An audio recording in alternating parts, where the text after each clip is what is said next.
오늘은 요한복음 6장 16절에서 35절까지를 자세히 살펴보겠습니다. 이 시간 성령께서 우리 마음눈을 밝히시고 은혜와 진리를 깨닫게 하여 주시며 살았고 운동적인 말씀의 권능을 체험하게 하여 주실 것을 믿습니다. 16절에서 21절까지 함께 읽겠습니다. 저물매 제 아들이 바다에 내려가서 배를 타고 바다를 건너 가버나움으로 가는데 이미 어두웠고 예수는 아직 저에게 오시지 아니하시더니 큰 바람이 불어 파도가 일어나더라. 제 아들이 노를 저어 12월이쯤 가다가 예수께서 바다 위로 걸어 배 가까이 오심을 보고 두려워하거늘 가라사대 내니 두려워 말라 하신대 이에 기뻐서 배로 영접하니 배는 곧 저희의 가려던 땅에 이르렀더라. 베세다 들판에서 예수님은 어린아이가 제공한 떡 5개와 물고기 2마리를 가지고 기적을 행하셔서 남자만 하여도 5,000명이 넘는 대군종을 배불리 먹이셨습니다. 날이 저물어 가므로 예수께서 제 아들을 제초하여 배를 타고 건너편으로 먼저 가게 하시고 그동안 무리들을 흩어 보내셨습니다. 그러는 혼자 기도하러 산으로 올라가셨습니다. 제 아들은 배를 타고 가버나움을 향해 노를 저었습니다. 날이 저물어 가고 있으며 해변에는 다른 배가 없었기 때문에 제 아들은 내일 예수님을 모시러 가야 할 것을 생각했습니다. 가버나움까지는 갈릴리 바다 북단을 가로지른 거리가 8km 정도밖에 되지 않았지만 제 아들이 매우 힘들게 노를 저었습니다. 강한 역풍이 불고 거센 파도가 일어났기 때문입니다. 마태복음에 보면 바람이 그슬림으로 물결을 인하여 고난을 당했다라고 기록되어 있습니다. 갈릴리 바다는 해수면보다 약 210m나 낮고 북쪽 헤르몬 산에서 불어오는 차고 건조한 바람과 남쪽 아라바에서부터 불어오는 뜨거운 바람이 만나 기상변화가 심하였습니다. 그뿐 아니라 낮에 햇빛을 받아 더워진 바다로 인해 더운 공기가 조성됩니다. 반면에 헬몬산에서 찬 공기가 밀려오면 가벼워진 더운 공기가 위로 올라가고 찬 공기가 바다 위로 내려오는 대류작용으로 인해 마치 바다가 공중으로 빨려 올라가는 듯하는 상황이 발생이 됩니다. 이런 경우에는 노를 젓는 일에 아무리 노련한 어부라도 감당할 수 없게 됩니다. 예상외로 획획한 기상 변화로 파도가 거세게 일어나므로 제 아들은 사투를 부리고 있었습니다. 더욱이 야간 항해 중에 이런 상황에 직면하면 목숨이 아주 위태롭게 되므로 두려움에 사로잡힐 수밖에 없습니다. 벌써 밤 4경이 되었습니다. 로마에서는 야간에 4교대로 보초를 섰으므로 오후 6시부터 다음날 오전 6시까지 밤 시간을 4등분으로 나누었습니다. 밤 4경은 새벽 3시부터 6시까지입니다. 제 아들은 상당히 오랜 시간 동안 파도와 싸우고 있었던 것입니다. 그때 제 아들은 사람의 형체가 그들을 향해 바다 위로 걸어오는 것을 보았습니다. 유령이라고 판단한 제 아들은 유령이다! 라고 소리를 질렀습니다. 제 아들의 불안한 감이 가중되었습니다. 항해 중에 보게 되는 유령은 배가 침몰하는 징크스라는 통념이 선원들에게 있습니다. 그 순간 예수께서 제 아들을 향하여 내다 두려워 마라 하셨습니다. 그러자 제 아들의 마음에 가다가 있던 불안은 일시에 사라지고 기쁨이 그 자리를 대신하였습니다. 그들은 반색하며 예수를 영접하였습니다. 풍파는 잠잠해졌고 그들은 목적지에 이르게 되었습니다. 근심되고 불안할 때 가장 탁월한 처방은 주님께서 곁에 계심을 인식하는 것과 주님의 말씀을 듣는 것입니다. 성경을 읽으면 내가 여기 있다, 두려워 말아라 하신 주의 음성을 들을 수 있습니다. 22절에서 26절까지 함께 읽겠습니다. 이튿날 바다 건너편에 섰는 무리가 배 한척밖에 다른 배가 거기 없는 것과 또 어제 예수께서 제 아들과 함께 그 배에 오르지 아니하시고 제 아들만 가는 것을 보았더니 그러나 디베라에서 베드로이 주의 축사하신 후 여럿이 떡 먹던 그곳에 가까이 왔더라. 무리가 거기 예수도 없으시고 제 아들도 없음을 보고 곧 베드로를 타고 예수를 찾으러 가버나움으로 가서 바다 건너편에서 만나 랍비여 어느 때 여기 오셨나이까 하니 예수께서 대답하여 가라사대 내가 진실로 너희에게 이르노니 너희가 나를 찾는 것은 표적을 본 까닭이 아니요 떡을 먹고 배부른 까닭이로다. 어제 기적의 떡을 먹었던 사람들이 베드로를 타고 그 현장으로 찾아왔습니다. 예수님의 제자들은 어제 날이 어두워질 무렵 배를 타고 갔고 예수님은 홀로 산으로 가신 것을 그들이 보았습니다. 배는 한 척밖에 없었기 때문에 예수님은 산에 계시다가 아침에 내려와 계실 것으로 그들은 판단하였던 것입니다. 그런데 그들의 예상이 빗나간 것을 곧장 알게 되었습니다. 그것이 아무도 없었기 때문입니다. 그러자 그들이 즉시 베드로를 타고 가버나움으로 가니 예수님이 그곳에 계셨습니다. 그들은 반가우면서 한편으로는 놀랐습니다. 도대체 언제 어떤 방법으로 가버나움으로 오셨는지 알 수 없었기 때문입니다. 그들은 예수님에게 랍비님 언제 여기 오셨습니까? 라고 질문했습니다. 예수께서 그들에게 대답하시길 내가 진실로 너희에게 이르노니 너희가 나를 찾는 것은 표적을 본 까닭이 아니요 떡을 먹고 배부른 까닭이로다 하였습니다. 예수는 그들이 예수를 찾아 나선 동기와 목적을 그대로 지적하여 드러내셨습니다. 예수께서 그들에게 기적을 베푸신 이유와 목적은 두 가지였습니다. 첫째는 종일 굶고 있는 사람들을 긍휼히 여기시기 때문입니다. 둘째는 그 기적과 이사를 통하여 예수님이 누구이신가를 무리들이 깨닫게 하려는 것입니다. 예수는 생명의 양식을 주시는 구세주라는 것을 그들이 알도록 하려는 것입니다. 그런데 사람들은 그들이 떡을 먹고 배부르게 된 것만 생각하며 동일한 체험을 갖기를 바라고 온 것입니다.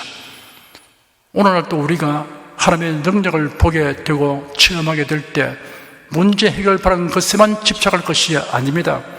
예수 그리스도에 대한 믿음을 더 굳건하게 가지는 계기로 삼아야 합니다. 예수의 사랑과 은혜를 체험하고 진리의 말씀을 깨닫기를 갈망하는 마음을 가지는 것이 예배에 임하는 바른 자세입니다. 그리하여 은혜를 받으면 아집을 버리게 되고 온유하고 겸손하게 됩니다. 요즘 교회의 예배 형식은 점차 세속적인 행사 분위기를 닮아갑니다. 하나님을 기쁘시게 하려는 것보다 참석자들이 피차에 즐기거나 사람을 즐겁게 하려는 경향이 짙습니다.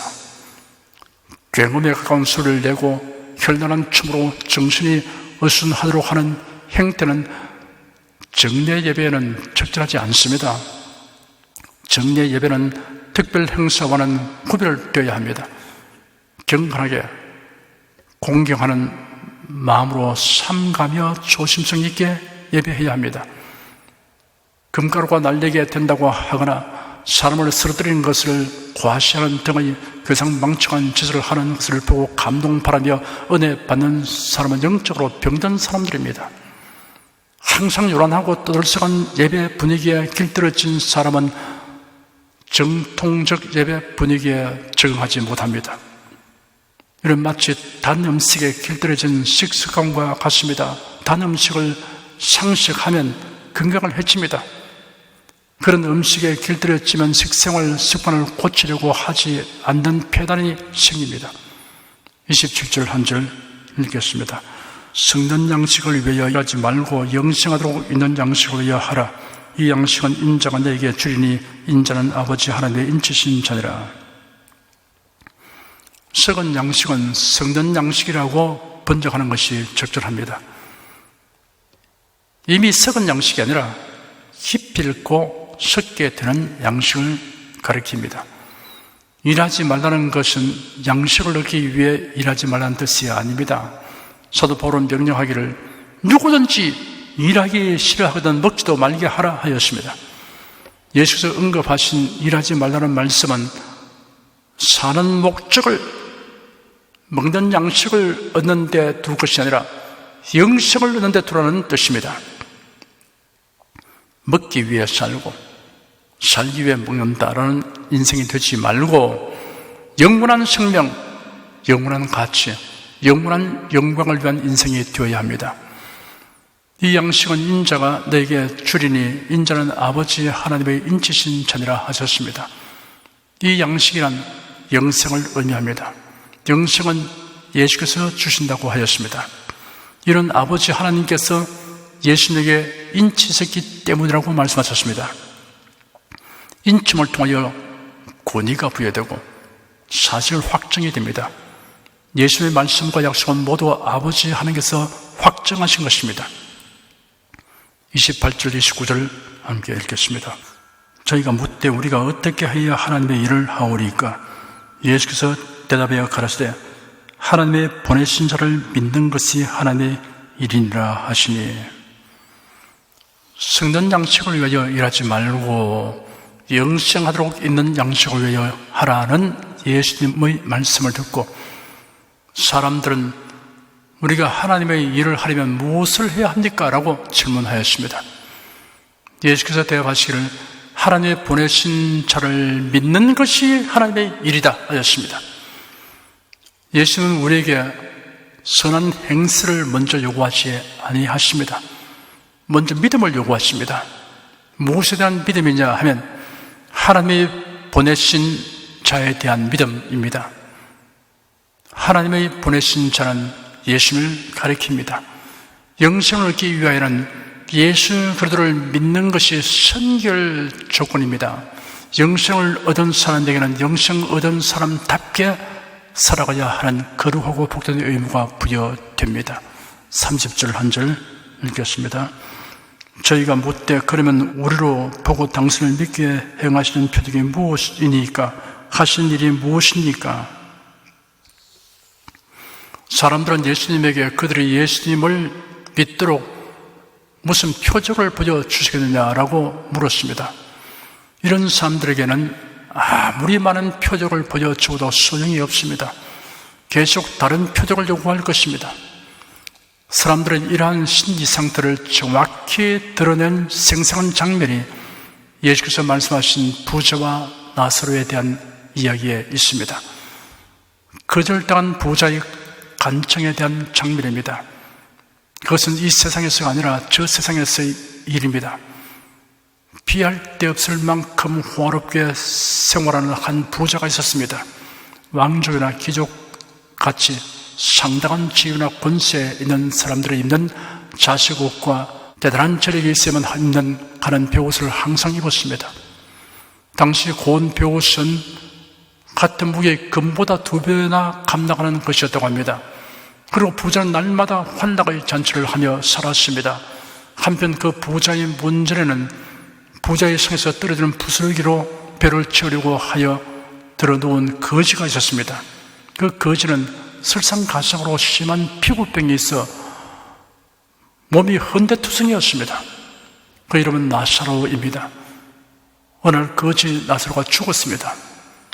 시신이 어디에 묻혔는지 기억해 줄 사람도 없습니다. 제대로 매장이나 되었는지도 모를 일입니다. 죽음은 누구에게나 차별 없이 찾아오기 마련입니다. 부자도 죽었습니다. 성대한 장례가 치러졌습니다. 부자의 시신은 준비되고 단장된 묘소에 고이 안장되었습니다. 부자의 장례에 관한 이야기는 많은 사람들의 관심과 화제의 대상이 되었습니다.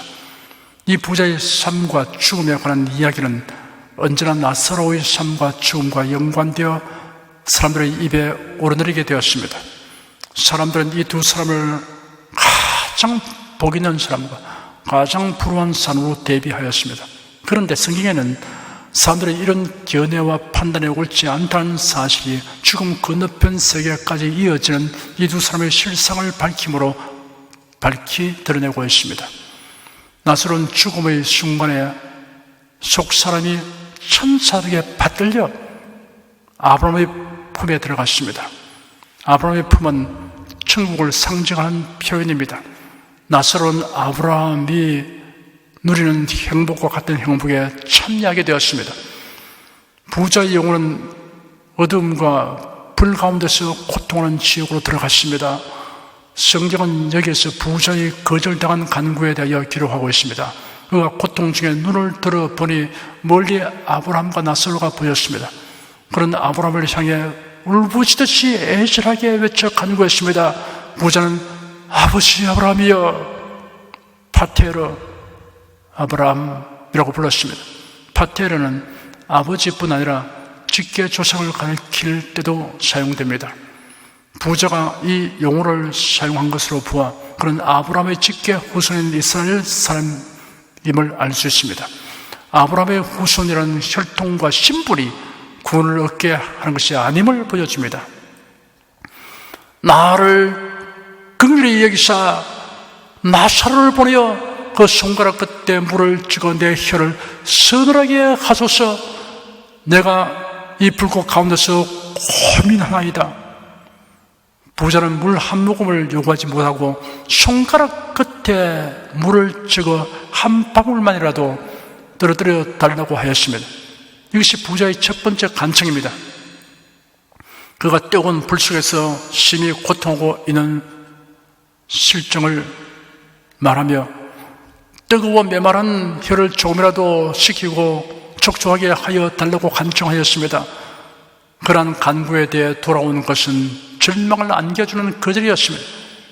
너는 살았을 때 네 좋은 것을 바랐고 나처럼 고난을 바랐으니 이것을 기억하라. 이제 저는 여기서 위로를 받고 너는 거기서 고통을 받느니라. 부자는 모두 지옥에 들어가 고통당하고 가난한 사람은 모두 천국에 들어가 복을 낙을 누린다는 뜻이 아닙니다.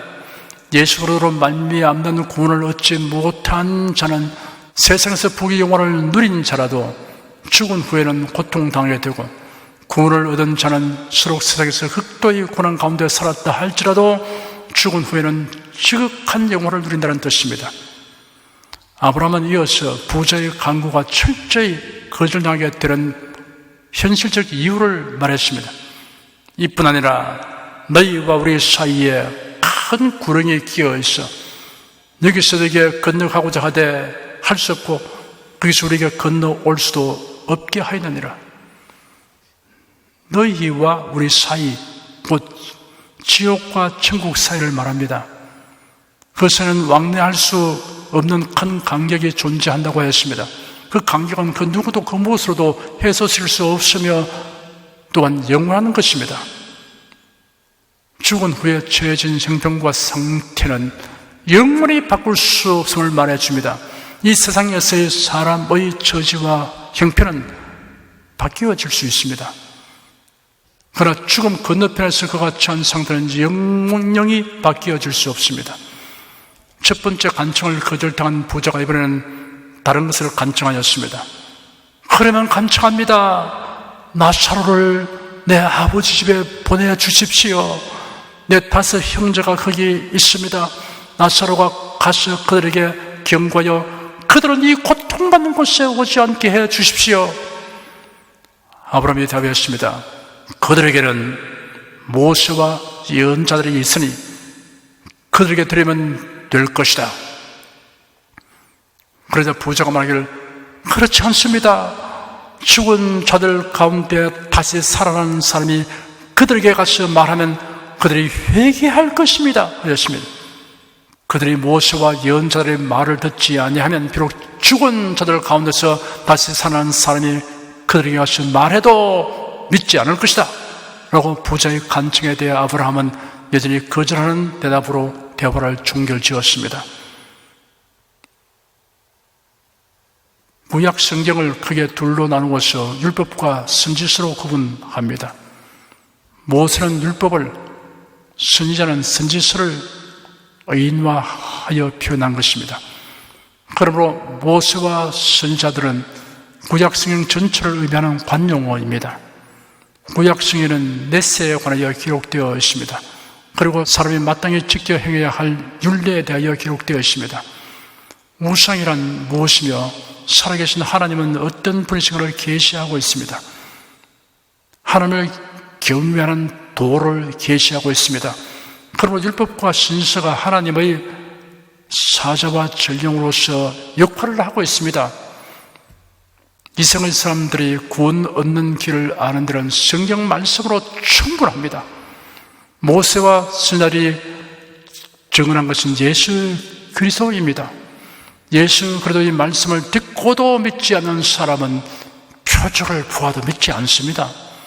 성경에 기록된 말씀을 듣고도 믿지 않는 사람은 표적을 보아도 믿지 않습니다. 서로 표적을 보고 믿어도 결국 성경에 계시된 말씀에 규착된 믿음을 가져야 합니다. 시편 기자는 말하기를 하늘이 하나님의 영광을 선포하고 공창이 그 손으로 하신을 나타내는도다 하였습니다. 사실은 우주 만물이 하나님이 계심을 나타내는 표적입니다. 우리 몸 기관과 세포 하나하나가 하나님의 계심을 나타내는 표적입니다. 31절 한 줄 읽겠습니다. 기록된 바 하늘에서 저에게 떡을 주어 먹게 하였다 함과 같이 우리 조상들은 광야에서 만나를 먹었나이다.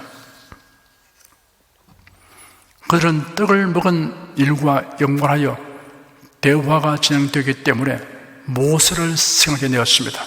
이스라엘 백성들이 광야에서 양식이 떨어졌을 때 모세가 기도하니 만나가 내려왔던 일을 그들이 연상한 것입니다. 그뿐 아니라 유대인들은 전통을 존중해 있기 때문에 구전율법의 모음집인 미드라시에 메시아가 오실 때 다시 만나를 주실 것이다 라고 기록된 것을 상기하였을 것입니다. 이스라엘을 애굽의 압제에서 구원해낸 모세가 그랬듯이 이후에 오실 구원자도 만나를 줄 것이라고 그들은 믿고 있었습니다. 그렇다면 예수께서 메시아라는 사실을 그들이 믿을 수 있도록 백성의 만나를 주어 먹게 하는 표적을 보여야 할 것이 아니냐 하는 것이었습니다. 메시아는 이런 분이어야 한다는 자기 나름대로의 결정을 내려놓은 사람은 메시아를 만날 수 없습니다. 장로들의 유전이나 전설 따위에 근거한 믿음으로는 메시아를 알지 못합니다. 오직 성경에 계시된 대로의 메시아를 믿어야 합니다. 자신이 설정해 놓은 대로의 메시아관을 가진 사람은 다른 예수, 다른 영, 다른 복음을 쫓게 됩니다. 바울서는 고린도 교인들에게 말하기를 만일 누가 가서 우리의 전파하지 아니한 다른 예수를 전파하거나 홍도에 받지 않은 다른 영을 받게 하거나 홍도에 받지 아니한 다른 복음을 받게 할 때는 너희가 잘 용납하는구나 하였습니다. 32절, 33절 두 절 읽겠습니다. 예수께서 이르시되 내가 진실로 진실로 너에게 이르노니 하늘에서 내린 떡은 모세가 준 것이 아니라 오직 내 아버지가 하늘에서 내린 참떡을 너에게 주시나니 하나님의 떡은 하늘에서 내려 세상에게 생명을 주는 것이니라. 모세가 기도하니 하나님께서 만나를 내려주셨습니다. 이러한 사실을 단순화시켜 당시 백성들에게 만나를 먹게 한 분은 모세라고 말하였습니다. 그러나 모세는 기도하였을 뿐이고 만나는 하나님께서 주셨습니다. 말을 할 때 생략하여 말하는 경우가 많습니다. 그럴 때 말하는 사람이 듣는 사람이 생략된 내용에 관하여 알고 있어야 합니다. 과거 이스라엘 백성들이 광야 생활을 할 때 만나를 주신 하나님께서 이제 사람들에게 생명을 주시기 위해서 참떡을 내게 주신다고 예수께서 말씀하셨습니다. 이 떡은 하늘에서 내려 세상에 생명을 주는 것이라고 말씀하셨습니다. 여기서 생명을 주는 것이라고 하였는데 주는 것이라는 말은 현재 분사로서 진행을 나타냅니다. 계속하여 생명을 주는 것이라는 뜻입니다. 달리 말하여 이런 영생입니다. 34절, 35절 두 절 읽겠습니다. 저희가 가로되 주여 이 떡을 항상 우리에게 주옵소서. 예수께서 가라사대 내가 곧 생명의 떡이니 내게 오는 자는 결코 줄이지 아니할 터이요 나를 믿는 자는 영원히 목마르지 아니하리라. 계속하여 생명을 주는 떡이라는 말을 듣고 사람들은 즉시 요구하기를 주님 이 떡을 항상 우리에게 주십시오 라고 요구하였습니다. 당시 유대 사회는 로마의 식민지 지하에서 수탈을 당했기 때문에 호구지책이 어려운 사람들이 많았습니다. 이 절박한 현실 문제를 해결해 주는 떡이라고 생각하니 귀가 번쩍 뜨였던 것입니다. 예수께서 내가 곧 생명의 떡이다 라고 말씀하셨습니다. 예수님만이 하실 수 있는 말입니다. 예수님만이 내가 곧 길이다, 생명이다, 진리다 라고 말씀하실 수 있습니다. 예수께로 오면 결코 줄이지 않고 목마르지 않을 것이라고 하셨습니다. 참되고 영원한 생명과 만족을 얻게 된다는 말씀입니다. 예수께로 가려고 팔레스틴으로 가야 합니까? 예수는 지금 팔레스틴의 어느 지역에도 계시지 않습니다. 그러면 낙원으로 가야 합니까? 가능하지 않습니다. 내게 오는 자라는 말은 나를 믿는 자라는 뜻입니다. 믿음 없이는 누구도 예수께로 갈 수 없습니다. 예수 그리스도는 나의 주님이시며 나의 구세주이십니다 라고 믿는 사람만이 예수께로 온 사람이 됩니다. 그리고 그의 영혼이 결코 줄이지 않고 가라지 않는 은총을 입을 수 있습니다. 기도하겠습니다.